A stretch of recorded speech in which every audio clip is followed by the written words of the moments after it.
கனா காணும் காலங்கள் அப்படின்ற சீரியல் மூலமா அறிமுகமானவர் தான் நடிகர் ஸ்ரீ. அதை தொடர்ந்து வழக்கு எண் 18 கீழ் 9, வில்லம்பு, மாநகரம்னு சொல்லிட்டு நிறைய படங்கள் வந்து நடிச்சிருக்காரு. அது மட்டும் இல்லாம 2023ல வந்து இருகப்பற்று அப்படின்ற ஒரு படத்துல நடிச்சு அந்த படமே ஒரு பெரிய ஹிட் கொடுத்துச்சு.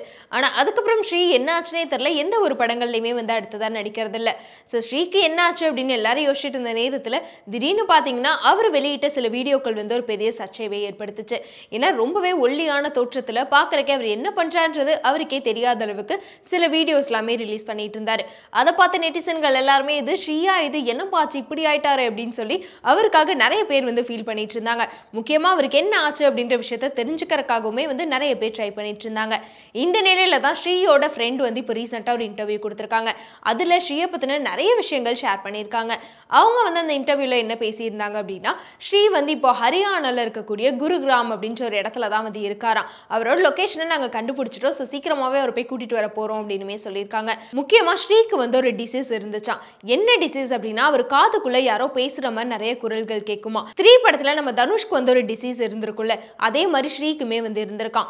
அந்த வாய்ஸ் வந்து என்ன பண்ணும்னா, ஸ்ரீயை வந்து தப்பான சில விஷயங்கள் வந்து செய்ய சொல்லி தூண்டுறதாவுமே வந்து முன்னாடியே வந்து ஸ்ரீ வந்து அவரோட ஃப்ரெண்ட் கிட்டேயுமே சொல்லியிருக்காராம். அதனாலே மோஸ்ட்லி வந்து இந்த ஓனாயும் ஆட்டுக்குட்டியும் அப்படின்ற படம் அவர் முடிச்சதுக்கு அப்புறம் மற்றவங்கள்ட்ட இருந்து கொஞ்சமே விலகி இருக்க ஆரம்பிச்சாராம். ஒரு தனி ரூம்குள்ள அவர் மட்டும்தான் இருப்பாராம். மோஸ்ட்லி யார்கிட்டயுமே பேசாம, யாரோட ஃபோனுமே அட்டன் பண்ணாம திடீர்னு இந்த மாதிரிலாம் பண்ண ஆரம்பிச்சிருவாராம்.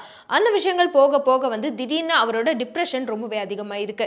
எதனாலனா, இந்த வில்லம்பு அதுக்கப்புறம் இருக்கப்பற்று படத்துல அவர் கரெக்டான சேலரி வந்து கிடைக்கலையாம். இதுக்காக அவர் வந்து ட்விட்டர்ல ஒரு ட்வீட்மே வந்து போட்டிருந்தாரு. ஆனாலுமே வந்து அவருக்கு சேலரி கிடைக்காதனால திரும்பியுமே வந்து ஒரு வருஷத்துக்கு அப்புறம் திரும்பியும் அந்த ட்வீட் வந்து ரீட்வீட் வந்து பண்ணியிருப்பாரு. அதனால அவருக்கு சம்பளம் வந்து கிடைக்காதனால தான் ரொம்பவே மன உளைச்சலுக்கு ஆளாயிட்டார் அப்படின்னுமே வந்து சொல்லியிருப்பாங்க. முக்கியமா ஆல்ரெடி வந்து அவருக்கு இருந்த இந்த பிரச்சனையோட சேர்த்து இந்த சேலரி விஷயமே சேர்த்து அவர் நம்மள மாதிரி இல்லாம ரொம்பவே டிப்ரெஷன்ல போனனால தான் வந்து இப்போ அவருக்கு என்ன பண்றதுனே தெரியாம இந்த மாதிரி விஷயங்கள் எல்லாமே பண்ணிட்டு இருக்காரு. முக்கியமா இப்போ யார் கூடயுமே டச்லயே வந்து இல்லையா.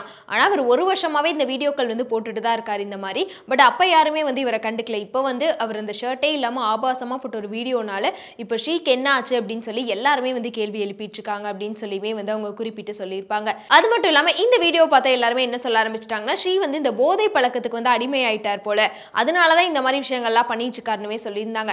அதுக்கு அவங்க ஃப்ரெண்ட் வந்து அவருக்கு வந்து இந்த போதை பழக்கம் அந்த மாதிரி எந்த விஷயத்துலையுமே அவர் அடிமையாகல. ஏன்னா ஸ்கூல்ல இருந்தே அவர் எனக்கு தெரியும் ஸ்மோக் மட்டும் தான் பண்ணுவாரு. அதை தாண்டி ட்ரிங்க் பண்றதோ இல்லைன்னா நான்வெஜ் கூட வந்து சாப்பிட மாட்டாரு. அதனால அவருக்கு அந்த மாதிரி எந்த பிரச்சனையுமே கிடையாது. இந்த ஒரு டிசீஸ்னால தான் வந்து இந்த மாதிரி ஆயிட்டாரு. முக்கியமா அவரோட அந்த சேலரி இஷ்யூமே வந்து ஒரு பெரிய பிரச்சனையா தான் இருந்திருக்கு அப்படின்னு வந்து சொல்லியிருக்காங்க.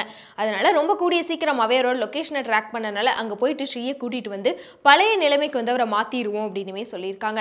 இதை பத்தி நீங்க என்ன நினைக்கிறீங்க அப்படின்றத கமெண்ட்ல சொல்லிருங்க.